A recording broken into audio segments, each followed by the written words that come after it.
So move up here, start KCBJJ, back at KCBJJ. You're at purple belt at that time, right? When did you Purple or get brown? I can't remember. Because when you came back? when I came back as a purple, because Joe Wilk is the one that promoted me to brown and purple. Okay. Because I tested for the blue belt, or excuse me, he promoted me to blue and purple. Jason promoted me brown and black. Okay. But like as soon as I started training with Joe, in less than 6 months, he had me testing for a belt rank. Which, Well, you 10 know, years at white belt, that sounds like you're from Brazil and they've been milking Yeah. that a little bit for So- the tournament points. yeah. And then it took me 3 years to finish my doctorate. And so, like, pretty much the same time I got my doctorate, I got my purple belt. Gotcha. And Gotcha. Then I moved up to Iowa. I was a purple belt there the whole time because, you know, I was a new professor, so I had to actually focus on work a little bit and then doing the jiu-jitsu. And then I came back down here, and it was after I won Purple Belt Worlds the second time that Jason promoted me. So that would have been like, I think 2014. Yeah, you don't get to win that shit 3 times. That's just No, not cool. no, not at all. I remember at Matt. Did you? Okay. It was the year you and Erica were there. Yeah, it was the year 2 weeks before they thought I tore my knee out before it. Yeah. But so wait a minute, Masters, but didn't you win an adult world? No, I went to Adult Worlds and got hurt. That's the only. That was it, but that was at brown belt, wasn't it? Yes, because the chick I went against, Rosie Snow, she and I had done super fights. I didn't go against her. We were in the same bracket. We had done super fights in Kansas City, and she and I were talking. She didn't end up winning her match either, but they actually had her black belt there because had she won, she was going to get promoted to black. Okay. So yeah, we were brown belts. She got promoted shortly thereafter. She was Gotcha. good. She was really good. So Okay. All right. So then you did that. Now you're at Muscle Mike, the crew from Central Missouri, Cam and everything. You guys start coming up, and when did RP get thrown into this? So I had my first RP client in 2014. Okay. And I worked for RP part-time for all of 2014. And then when the school year was ending, my schedule was getting changed around again, even though it wasn't supposed to be. So I was having new classes thrown at me and some other politics and issues like that.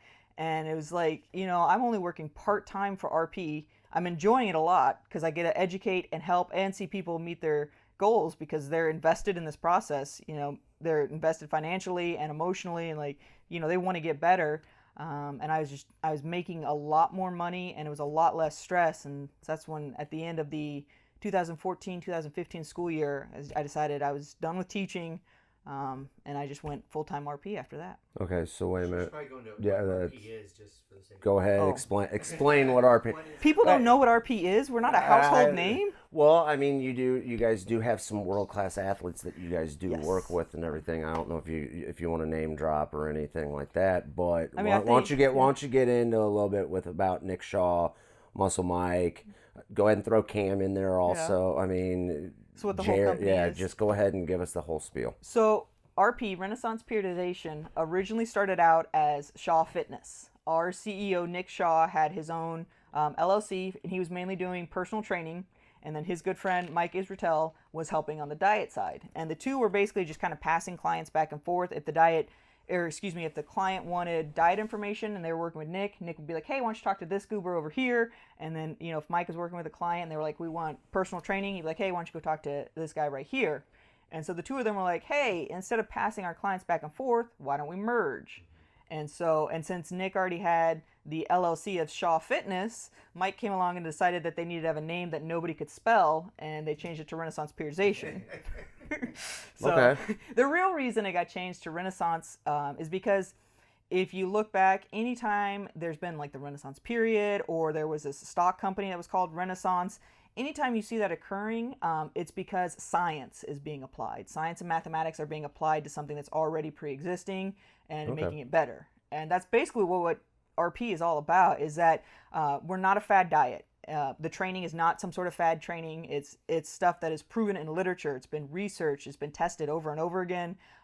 In the research field, it's been applied to ourselves. It's been applied to our clients. We've seen the results, and it's got science. It's got everything behind it. So I mean, some people will come back, and I'll be that person. I'll play devil's advocate with you. So you guys are saying that the science is behind it, the documentation and everything. A lot of companies out there will pay to get that documentation done. Is this stuff because you guys are a lot of you guys are PhD, MD, all this stuff, all this education. Yes. Is this studies and everything that have been going on forever? There's a couple studies that some of us have participated on, because a lot of the people, or not a lot, not anymore now that we're such a big company, but originally many of our coaches were coming out of the ETSU graduate program with Doc Stone, and that's a college that's well known for its sports research, but that's not the only studies that we look at. We look at the entire body of knowledge. All studies that are out, well, not all studies. Yeah, some of them are bullshit. Well, and you can't see every single study. True. But no, we don't look at just what people within the company have done. We look at what is out there, what is available. Whatever's the top, because that's all science is doing. It's doing that, okay, hey, we found this. Okay, this person's like, I'm going to take these 5 major things. I'm going to pull this, and this, and then they turn around, they name it. So it's finding the best way to get the body to process its fuel and then put it out. Is what you guys do. Yeah, and we always got to keep up with research. You never get it. Yeah. When you're part of this company, you never stop learning, because we're always reading, because there's always something new coming out. Oh, gosh, yeah. And I just had to revamp how I do the training with my clients, because I'd started reading some research on basically the application of force or focused momentum during training. And we're seeing more and more that it's force production that is helping more with muscle growth as opposed to really high volume training. Really? And I, for the longest time, the research has said high volume, high volume, high volume. And now we're seeing kind of more of a trend towards force application and focusing more on velocity training and that sort of thing. And so as we learn more, we just adjust. And it's not to say that the old program was wrong, because it's still a really good way to build muscle, but it's like this way appears to be even better. The studies are showing that the output to the input or whatever is. Yeah, and that's all we're doing, is just trying to find the very best way. Hey, we got to take this break real quick. I need you to check out this video from Twisted Dragon, Insane for You. This is the live version. Hope you guys enjoy it.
Hey, we just came back from that break. We just saw that video from Twisted Dragon, Insane for You. Hope you guys enjoyed it. When you're saying velocity and force and all that kind of stuff, I mean, explain that a little bit more. I mean, I'm getting it, but I don't Yeah. get it. Let's just put it that way. So with that, what I'm looking at specifically is the strength training, like the movement of the barbell. Okay. So and that would be applied to strength training. It wouldn't, be so much something you would do in jiu-jitsu, but you would do the strength training to improve your performance on the mat if your body allows for it. Gotcha. Okay, so are you talking more of like Olympic lifting and stuff like that? It can be traditional powerlifting. Really? How Okay. quickly do you push up the bench press, touch your chest, and push it back up? Is what Okay, it's the explosion is what you're talking yeah, about. as opposed to traditionally we thought it was 2 down, 4 up. But what we're seeing now is that focused movement is what is actually better. And then the braking, as you bring the bar down, bring it down. Don't touch your chest, but stop it with your actual muscles. And that actually is helping to increase building of the tissue. Okay, so I could kind of see how that would go towards jiu-jitsu. Well, it's funny because typically you'd see that kind of lifting in like football or something like that, where they're trying to replicate that explosive dynamic thing. But it's funny that might actually lead to better Muscle growth. Yeah. So on the strength side or on the athletic, and I'm not saying strength is not athletic, but the people that compete in like CrossFit or powerlifting and everything, are you seeing it on that side, but also on the physique model side of it, to where it's making the muscles more defined, fuller and defined? See, and stuff? I have not worked with a lot of the physique athletes, so I don't know on that side if they still need the high volume, because they're models. Yeah. That's what they are. It's more of a modeling than a sport. What they have to do to get there is obviously fitness, but what they do on stage is model. So Same it's a little thing. bit I mean, different. I've heard it from the other side. And Yeah. I think it ESPN's turned everything into a sport. I mean, when it really Billiards comes is a game. It is not a sport. I mean, okay, we'll go that route with it. I mean, now. Huh? Wait, what'd you say? But I told you, ESPN's that's that Ocho channel or ESPN whatever. also has spelling bees on it. So you can tell me spelling bees are a sport? Yeah, of the mind. Of the fucking mind. That's a mind sport right there. You need to like copyright that phrase, mind sports. Mind sport. Edit that shit, okay? I need time. All right, so okay. So on the RP and everything, you guys have just taken off. I mean, yes. And I would say in the last 3 years. I mean, dramatic. We That's when exploded. Muscle Mike was in town. Now he's out. I don't even know where he is. I mean, he's all over the planet and stuff. I mean, he's. Well, was there a big turning point where it like hooked into one person who had notoriety, and then it kind of? I think pairing up with Rich of CrossFit, that really helped a lot. But we've got Victoria's Secret models. We've got the UFC fighters we're working with. We've got a couple professional football players. We just hooked up with a pro golf player. And so I think, originally we were kind of pigeonholed into the bodybuilders, the powerlifters, and a few CrossFitters. And then we started to really get well known on the CrossFit side. And as we got more well known on the CrossFit side, I think that helped us to kind of move into other sports, because a lot of your CrossFitters, they do CrossFit in addition to whatever. And it was that in addition to that kind of helped us to spread our name out a little bit more.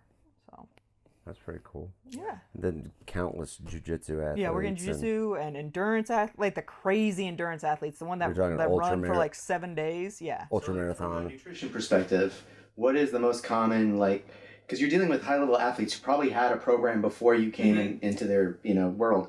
What's the most common bullshit thing that you have to deconstruct and go, no, I mean, it wasn't the worst thing you were doing for yourself, but it's not ideal. Do this. What's the most common diet? Get them to eat carbs. Getting them to eat sugar, especially our athletes that want to train multiple times in one day, because they need that simple sugar to replenish their glycogen stores so they can perform. But they're so scared of carbs, complex carbs, let alone when I'm telling them to drink a bunch of sugar while they're training. That's the hardest thing to get them to be like. We've gone round and round on this because I was like, at one point I was eating organic gummy bears. Yeah. in practice, and people are just looking at me weird. No, because I'm running over real quick, and they're like, "What the fuck are you eating?"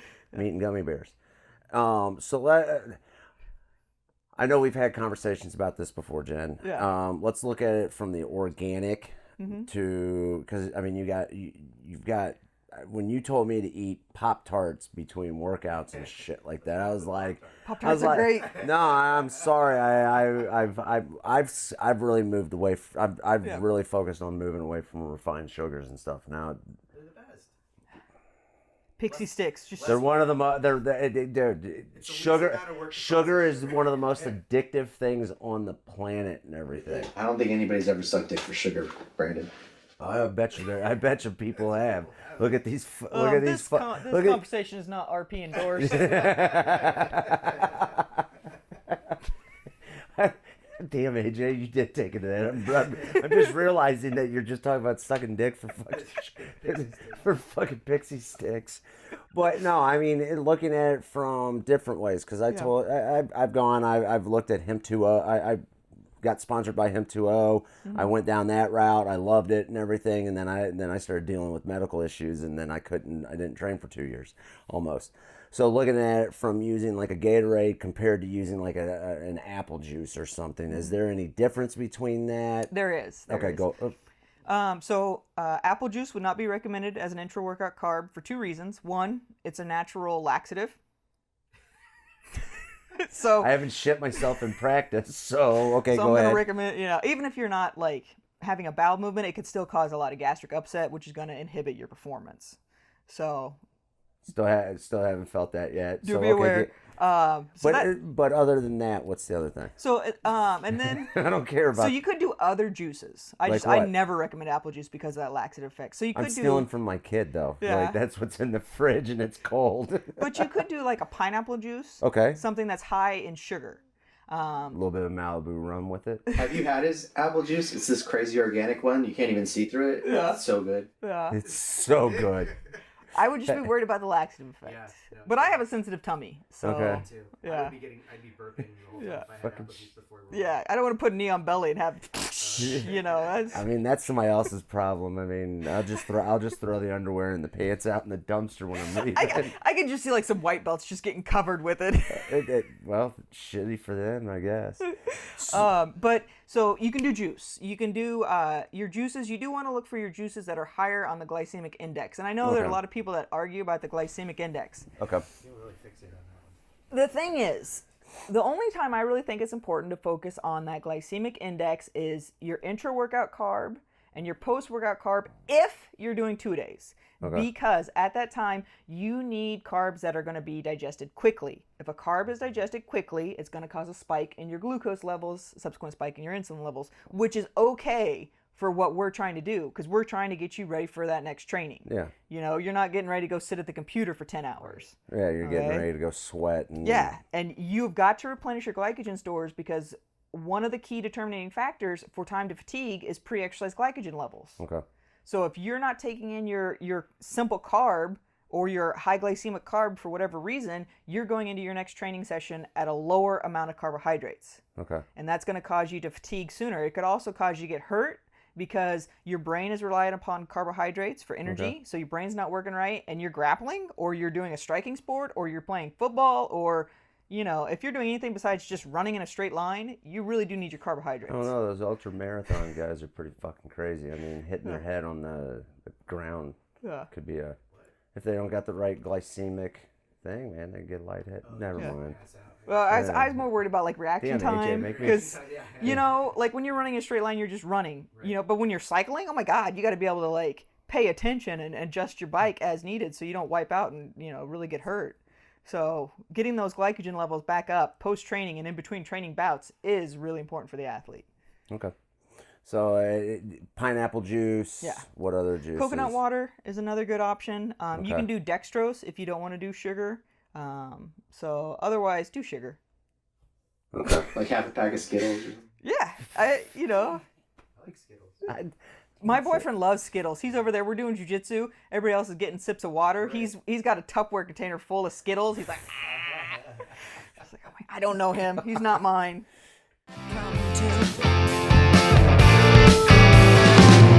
looks around